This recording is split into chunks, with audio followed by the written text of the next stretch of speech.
البنت اللي في جسمي ده يا جماعة بنت مش كويسة ومش محترمة، والقرين اللي في جسمي دوت مش محترم ومش كويس.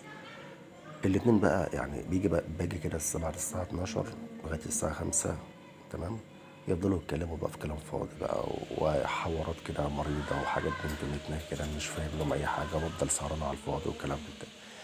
تمام. والوسخ اللي جنبي دوت قافل جسمي من الطاقة السلبية المقرفة في قلب جسمي، ويفضل يقول لي بقى خش الحمام بالليل، انزل تحت، اطلع فوق، اطلع مش عارف ايه، اعمل ايه، وكلام ابن مرة متنكة، ويفضل يقول لي ركني يا رحمن، ركني يا مش عارف يا رب، وكلام بقى ابن متنكة، ويدخل اخواتي ويدخل امي وابويا في قلب القرف اللي انا عايش فيه دوت.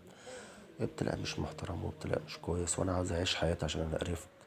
ما لو كانوا بيهزروا معايا، انا مش قابل هزارهم، ولو قاعدين في قلب جسمي وعايزين يطلعوني مريض نفسي قدام اهل بيت وقدام الناس، انا ما بحبهمش يخرجوا بقى، لان انا كل يوم بحس ان انا عاوز اقع، عاوز اموت، عرفت منهم. المفروض يخرجوا، هم لهم حياه وانا ليا حياه.